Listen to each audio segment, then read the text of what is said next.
It's hard to imagine, but unintentional injuries, accidents, are the #1 killer of children in the U.S. If you want to protect your child's health, Doug Johnson looks at what you can do to avoid many of those injuries. Playtime at the Brox home in Memphis. 11-month-old Lillian has a lot of bright, colorful toys to attract her attention. But she's just started walking, and her older brother Jensen is already moving around a lot. Parents Eugene and Brandi have done a lot to make the house safe by getting down to their kids' level. You have to look around and see, based on how tall they are, what they can reach. And so anything that's dangerous or breakable has to kind of stay up high. There are a lot of dangerous things in the world below 4 feet, so safety latches on drawers and cabinets in kitchens and bathrooms are highly recommended as ways to keep children away from household products that can be toxic. Kristi Davis, a registered nurse and family educator at Baptist Women's Hospital, says there's a lot parents should do to childproof the home while remembering this. Childproofing is kind of a misnomer. Nothing is 100% childproof. Children can get into anything if they give themselves enough time to do so. So we want to provide enough time for the parent to be able to intervene. The Brox added a latch on their pantry door as a safeguard in the kitchen, along with a series of safety latches on drawers and cabinets.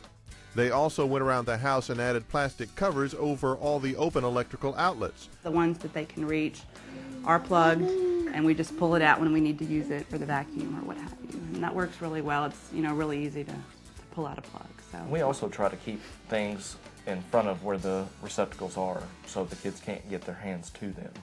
Using couches to block an outlet or tables can help disguise them. There are a lot of things that parents need to do inside the home to protect their children. Sometimes it might even seem like you need eyes in the back of your head. And there is no substitute for parental supervision. You have to keep them in your line of vision all the time. When they're outside playing, when they're playing in the house, periodically checking on them, because it only takes a moment. We hear that all the time. I just turned my back for a moment. And they manage to find a way to get hurt or to get into something that they shouldn't have. Parents should take steps outside as well, including locking garage and storage room doors, making sure gates are latched, and installing fences around swimming pools. Don't wait until kids are running around the house to start the childproofing process. You can start making plans as soon as you know there's a new member of the family on the way. That can also mean making some special arrangements with other members of the household. Pets are an important part of the family, but can pose risks to small children. Always make sure you train your pets to be around children and never leave infants and pets alone without supervision. Parents can install anti-scalding devices on faucets to prevent burns. They can also turn down the temperatures on their water heaters. Changes can even come down to the type of furniture in the house.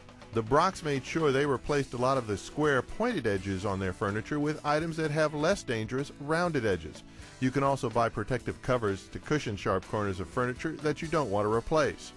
Families like the Brox and yours can prevent unwanted surprises with a little common sense and advanced planning. For Smart Medicine, I'm Doug Johnson.